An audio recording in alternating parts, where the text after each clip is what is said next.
Theory of पैनजेनेसिस। इस theory के according जो डार्विन थे वो ये मानते थे कि कुछ पैंजेंस, जेम्यूल या इंटरनल फैक्टर्स होते हैं जो ट्रेट्स को एक जनरेशन से दूसरी जनरेशन में ट्रांसफ़र करने में हेल्पफुल होता है। कॉमन फेलियर क्या था डार्विन और लेमार्क दोनों की थ्योरीज का? Both were not able to explain the inheritance of character adaptation. दोनों ही, जो मेंडल ने एक्सप्लेन किया था इनहेरिटेंस ऑफ कैरेक्टर और अडेप्टेशंस, ये एक्सप्लेन नहीं कर पाए थे कि पेरेंट्स ऑफ स्प्रिंग में क्या आ जाता है, कौन से फैक्टर्स होते हैं, क्या होते हैं, वो सब चीज़ें। नेचुरल सिलेक्शन, नेचुरल सिलेक्शन के आगे हम ग्राफ पढ़ेंगे, अभी हम पढ़ रहे हैं नेचुरल सिलेक्शन होता क्या है। Nature selects the adapted one, selected one. Adaptation should be pre existing inbuilt feature. Nature ने किसी को सिलेक्ट कर लिया किसी पर्टिकुलर चीज़ के लिए, तो वो उस चीज़ से अडेप्ट हो जाता है। जैसे पोलर बियर किस चीज़ से अडेप्टेड है? कोल्ड क्लाइमेट से, लेस टेम्परेचर से। वैसे ही, और उसकी फर भी इसीलिए इतनी मॉडिफाइड है बिकॉज ऑफ द फैक्ट क्योंकि उसे ग्लेशियर्स में रहना होता है। वैसे ही कैमल ने अपने आप को डेजर्ट एनिमल की तरह अडेप्ट कर लिया। तो ये क्या है? अडेप्टेशंस। नेचर ने उन्हें सेलेक्ट किया है इन पर्टिकुलर टेम्परेचर्स पे रहने के लिए।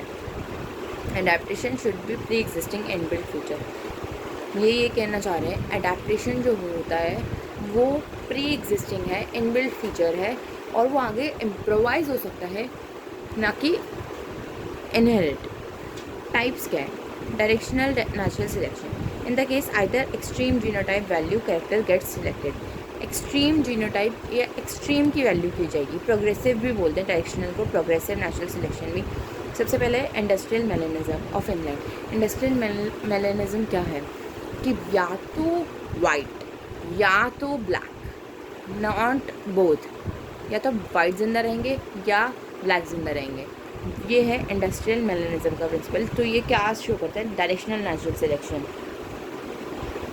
डीडीटी रेजिस्टेंस इन मॉस्किटो, ये भी क्या शो करता है? Directional natural selection. या तो उसमें रेजिस्टेंस है तो वो ज़िंदा रहेगा, या तो उसमें नहीं है तो वो मर जाएगा। थर्ड है एंटीबायोटिक रेजिस्टेंस इन बैक्टीरिया, कि या तो बैक्टीरिया रेजिस्टेंट है तो वो है, ज़िंदा रहेगा, अगर नहीं है तो नहीं है। Stabilising natural selection. In this case mid value genotypic character get selected, जिसका हमने सीकल सेल का एग्जाम्पल पढ़ा था, एनीमिया का।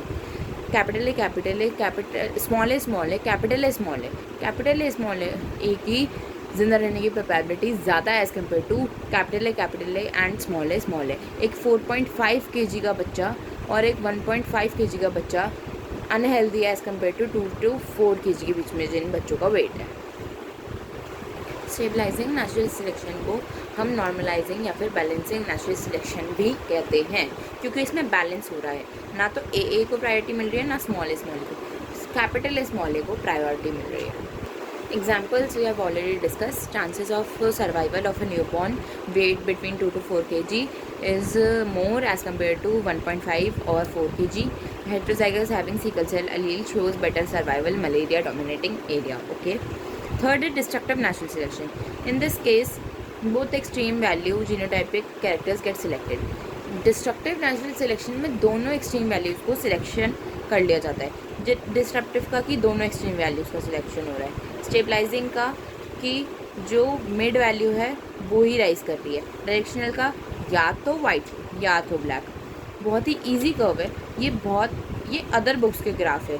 सच बताऊं तो ये जो ग्राफ्स हैं, जो कर्व्स हैं, ये हमें एनसीईआरटी के फॉलो करने चाहिए। अदर बुक्स के you can take for reference. Next page पे जब हम एनसीईआरटी के पढ़ेंगे तो वो ज़्यादा इम्पोर्टेंट है। इफ़ ओके, नेक्स्ट है हमारे पास स्टेबलाइजिंग का ग्राफ, जो कि है एक को फेवर करता हुआ। डायरेक्शनल का जो वन साइड फेवर कर रहा है, या तो वाइट या तो ब्लैक। ये डॉटेड दिखा रहा है कि this one is not favoured and this one is favoured. And destructive का आफ्टर ऑल बोथ केसेस में सेम है, जो कि है कि दोनों को फेवर कर रहे हैं। इंडस्ट्रियल मेलेनाइजेशन ऑफ इंग्लैंड हम कितनी बार डिस्कस कर चुके हैं, उसी को एक बार इन्होंने ब्रीफ किया है कि ये डायरेक्शनल नेचुरल सिलेक्शन का केस कैसे है। जो पेपर्ड मॉथ है, बिट्सन बिटिलेरिया रिसेसिव है, वो वाइट मॉथ है। बिट्सन कार्बेनेरिया जो है वो डोमिनेंट है, वो ब्लैक मॉथ है। बिफोर ये क्या है, ये जो है in 1850 before industrialisation differ in one Mendelian factor. ये जो है हमने जो सैंपल था हमारा मॉथ का, उसका नाम लिखा हुआ है, उसका नाम था पेपर्ड मॉथ। बिट्सन बिटिलेरिया जो था वो वाइट मॉथ है, और जो बिट्सन कार्बेनेरिया है वो डोमिनेंट है, वो ब्लैक मॉथ है। इनके बेसिस पे अब हम इस कंसेप्ट को समझेंगे कि industrial melanisation, sorry concept is directional natural selection and the brief account is of industrial मेलानाइजेशन।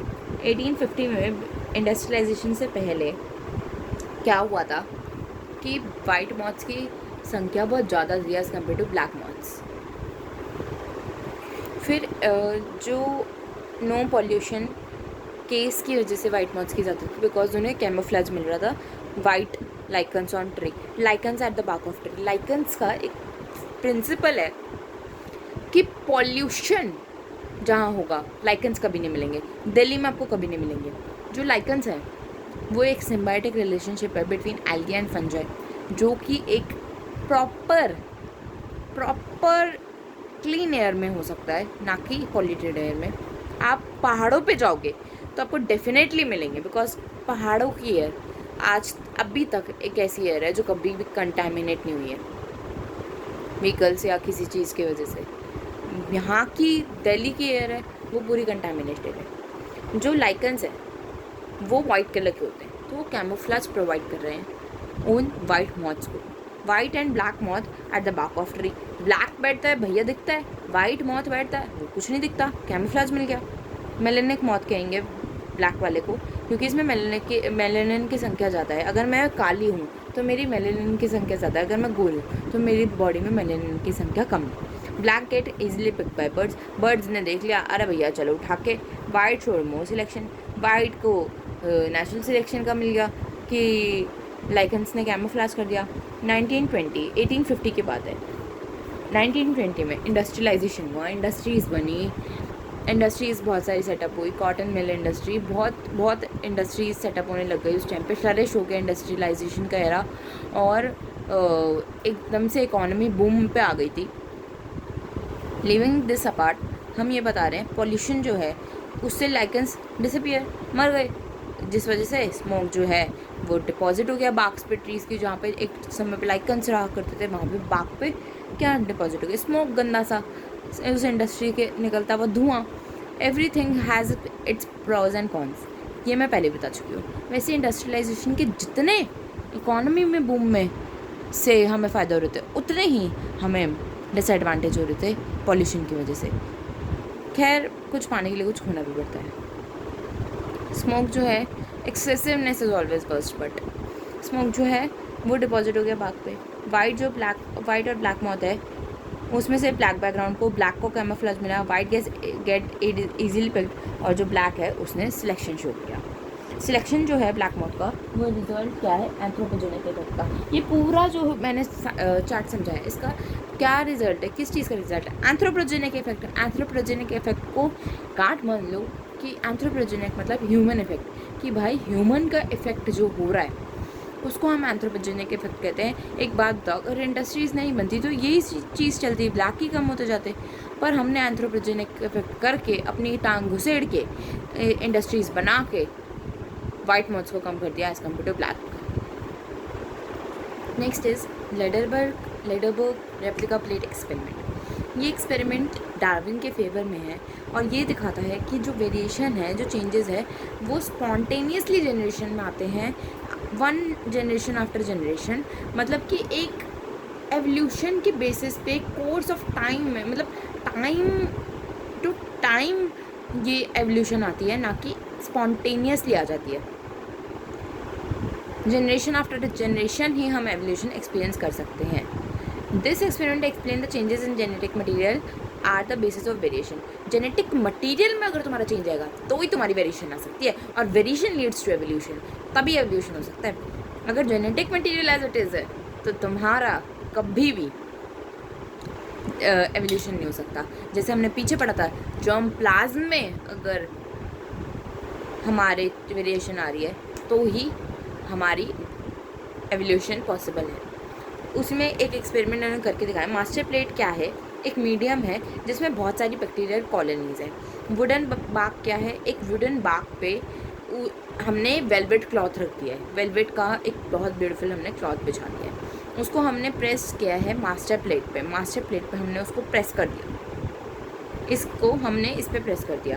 Cloth pressed against new culture plate. उस क्लॉथ को फिर हमने न्यू कल्चर प्लेट पे प्रेस कर दिया जाके। पहले इस पे प्रेस किया, फिर न्यू कल्चर प्लेट पे प्रेस किया। Replica plate having complete medium.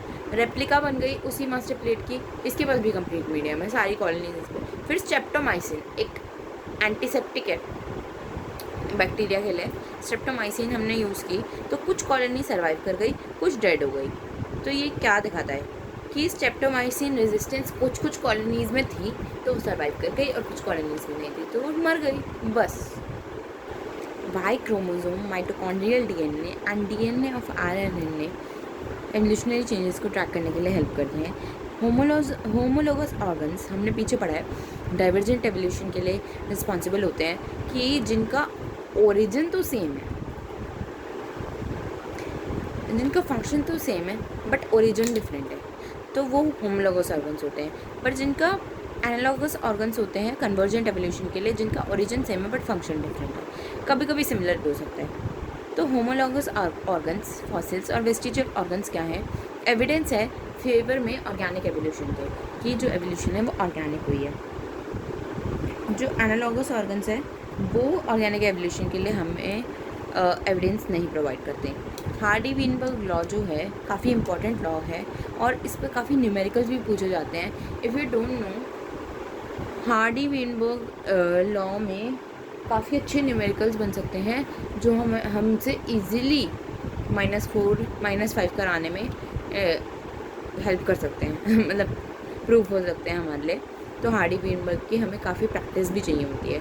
तो क्या है ये? कुछ नहीं है, रैंडमली मेटिंग पॉपुलेशन में जो एलिलिक फ्रीक्वेंसीज़ है एक जीन की, वो सेम रहेगी अनटिल एंड अनलेस कोई एक्सटर्नल फैक्टर उस पर डोमिनेट नहीं कर रहा है। क्या क्या 5 फैक्टर है वो? Natural selection, genetic drift, gene flow, migration, genetic combination, mutation occurs.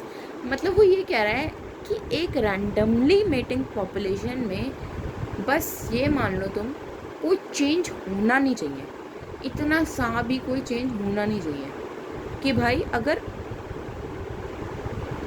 जो जीन ड्रिफ्ट है वो नहीं होनी चाहिए। नेचुरल सिलेक्शन जैसा किसी भी स्पीशी के साथ फिनोमिना नहीं होना चाहिए, या फिर तुम ये कह लो कि जेनेटिक ड्रिफ्ट नहीं आनी चाहिए, जेनेटिक म्यूटेशंस नहीं आनी चाहिए, या फिर कोई नई स्पीशी आके वहाँ नहीं रहनी चाहिए। जैसा वो एरिया है वैसा ही वो एरिया रहे, तो उसी को वो ही हार्डी-वीनबर्ग लॉ फॉलो कर सकता है।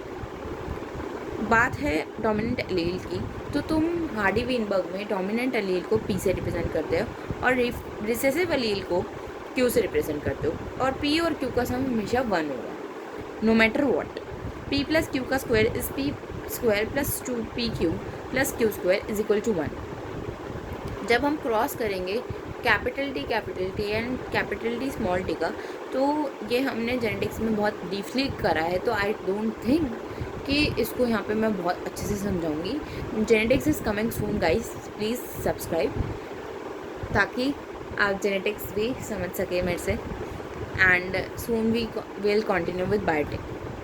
तो जो मोनो हाइब्रिड क्रॉस का ये एग्जांपल दे रखा है, TT and capital T small t, हमने एक होमोजाइगस और एक हेट्रोजाइगस को क्रॉस कराया तो हमें एक हेट्रोजाइगस मिला।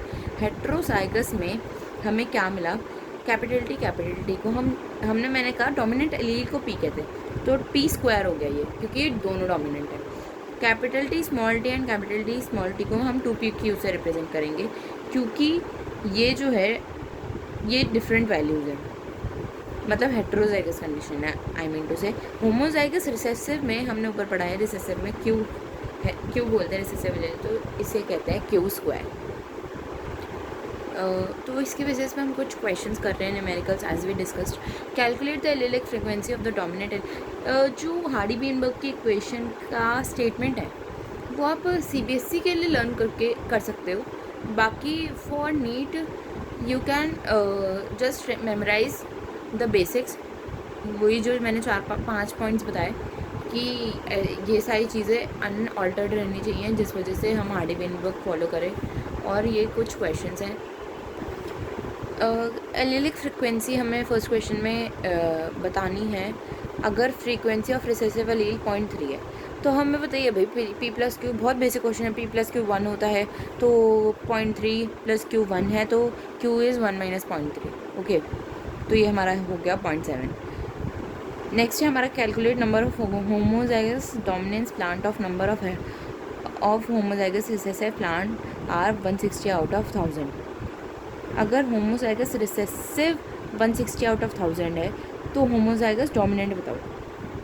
तो इसमें हमारा एक ही तरीका होता है, ज़ीरोस कम करते जाओ और फिर शिफ्ट करते जाओ डेसिमल से. जैसे कि इसमें है 160 = 1000, ज़ीरो कम किया 16 = 100. 100 का 10 नीचे गया. इसमें पहले हमने 10 नीचे गया तो 16 = 100 किया. अब दोबारा 10 नीचे गया तो 1.6 = 10 हो गया. अब दोबारा 10 नीचे गया तो 0.16 = 1 हो गया. तो क्यों हमारा क्या हो गया, अगर हम इसका अंडर रूट लेंगे तो वो होगा 0.4. P जो है वो 0.6 है. P² क्या हो गया हमारा 0.36 = 1 हो गया. अब 3.6 = 10 हो गया. इसमें हम जैसे इसमें हम नीचे लेके जा रहे थे, इसमें हम डेसिमल खोल के एक एक करके ऊपर लेके जाते. जैसे नीचे 100 आ गया, 100 में से 10 ऊपर हो गया, 10 नीचे रह गया. 3.6 = 10. फिर दोबारा से 10 नीचे आया तो वहाँ पे RHS में 100 हो गया और LHS में 36 हो गया. फिर हमने बोथ साइड एडिंग ज़ीरोज़, क्योंकि 0 0 ऐड करने से कुछ नहीं होगा क्योंकि वो एंड में कट ही रहे हैं. तो 360 = 1000 हो गया. तो 2PQ = 2 × 0.6 × 0.4 = 0.48 = 1. तो 480 = 1000. तो इसका हमारा आंसर हो गया 160 आउट ऑफ 1000. हमारे अगर होमोजाइगस रिसेसिव है तो हमारे होमोजाइगस डोमिनेंट हमारे 480 होंगे आउट ऑफ 1000 की पॉपुलेशन में. Number of homozygous recessive plants calculate करने हैं. If number of homozygous dominant है 810 आउट ऑफ 1000 तो वही सेम तरीका है. P² = 810 = 1000. 81 = 100. 8.1 = 10. 0.81 = 1 है. तो हमारा P आ गया 0.9. अब 1 - 0.9 भी करोगे तो तुम्हारा वो आएगा. Q कितने हैं, but what we want is Q². पर हमें इसमें एक्चुअली कोई Q² भी नहीं चाहिए, हमें चाहिए पॉपुलेशन के अंदर कितने होमोजाइगस रिसेसिव है. तो हम 1 - 0.9 नहीं कर सकते हैं. हमें क्या पता चलेगा, Q जो है वो 0.1 है. सिर्फ 1 - 0.9 करके हमें ये पता चलेगा Q 1.1 है. तो हम स्क्वायरिंग बोथ साइड्स करके 0.01 = 1 कर सकते हैं. फिर वही हम डेसिमल हटाते जाएंगे. 100 था, उधर की साइड जाके 10 हो गया. 0.1 = 10, 1 = 100. तो Q² 10 = 1000. तो हमारे पास होमोजाइगस रिसेसिव 10 है 1000 की पॉपुलेशन में, अगर 810 हमारे होमोजाइगस डोमिनेंट है. Now we are solving life the question कि हमें होमोजाइगस रिसेसिव निकालना है. अगर होमोजाइगस डोमिनेंट 490 है 1000 की पॉपुलेशन में, होमोजाइगस डोमिनेंट हमारे P² है. P² हमारा 490 है 1000 की पॉपुलेशन में. तो आप ये मान लो 49 है 100 की में, 4.9 है 10 की में, 0.49 है हमारा 1 की में. अब हम 0.49 है हमारा 1 की में. अब हम 1 - 0.49 करेंगे.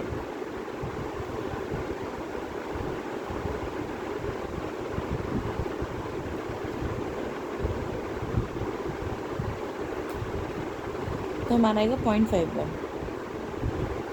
0.51 है हमारा Q. तो हमारा Q² हम पीछे से थोड़ा सा अगर टैली करें तो हो जाएगा. हमें स्क्वायरिंग बोथ साइड्स करनी है.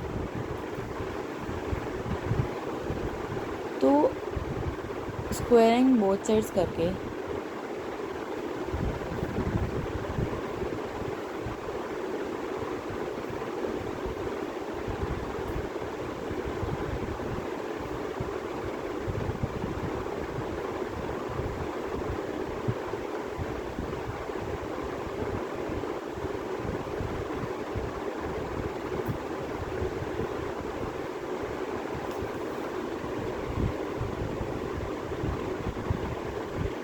ओके हमने गलत कर लिया, 0.7 आएगा, सॉरी, बिकॉज वो तो पी स्क्वायर था, P square is equal to 0.49, तो पी इज इक्वल टू √0.419, तो वो हमारा आएगा 0.7।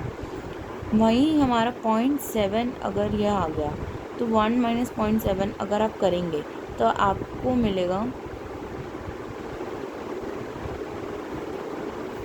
0.3।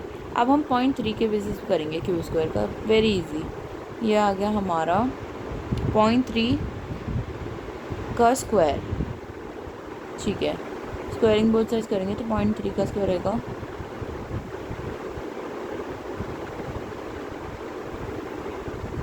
0.09। अब 0.09 जो है हमारा, उसको हम यूज़ करेंगे Q as a Q square is equal to 1000 is equal to, I think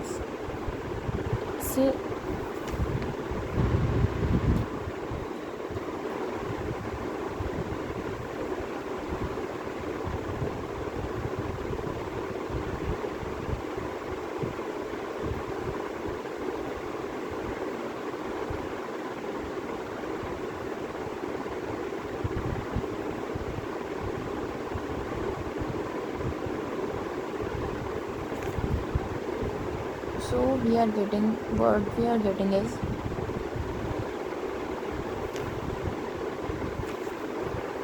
कि हमारा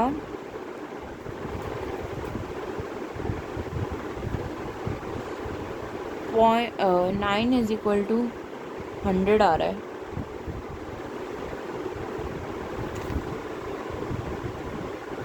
तो हमारा क्यू स्क्वायर आ जाएगा 90 इक्वल टू 1000।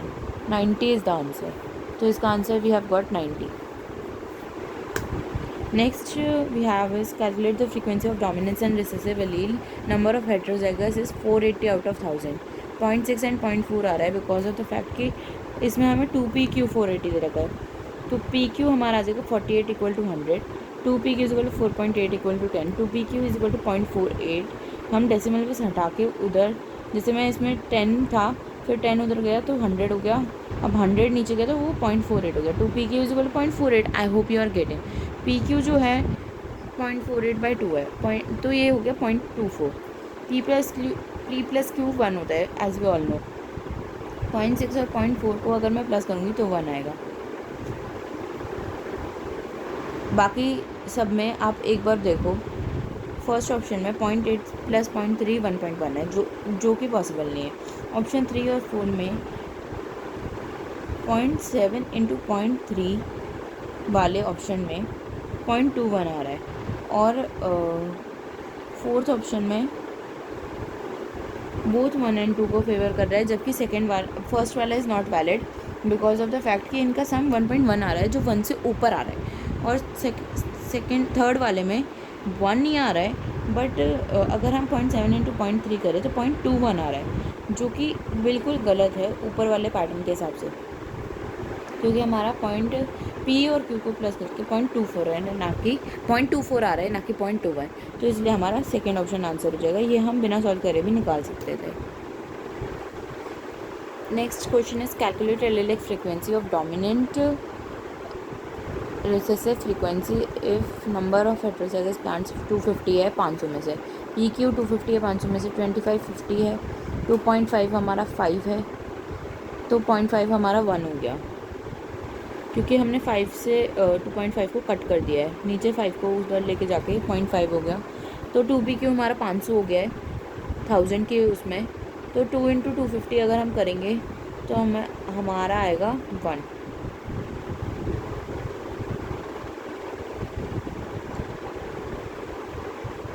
.25 इज़ 0.5 एंड 0.5, अगर हम डिवाइड करेंगे इसे, तो हमारा इसमें है कि हेट्रोजाइगस की हमारी है 250 is equal to 500, 25 equal to 50, 2.5 is equal to 5, 0.5 हमारा 1 है, तो 2PQ is equal to 500 is equal to 1000, 250 into 2 हमारा आ रहा है यहाँ से कि PQ की वैल्यू तो हमें दे रखी है 250, तो 2 इंटू 250 हमने कर लिया, तो हमारे पास आ रहा है 0.25 250 से, एंड इन दोनों की मल्टीप्लिकेशन से हमारे पास आ रहा है 1।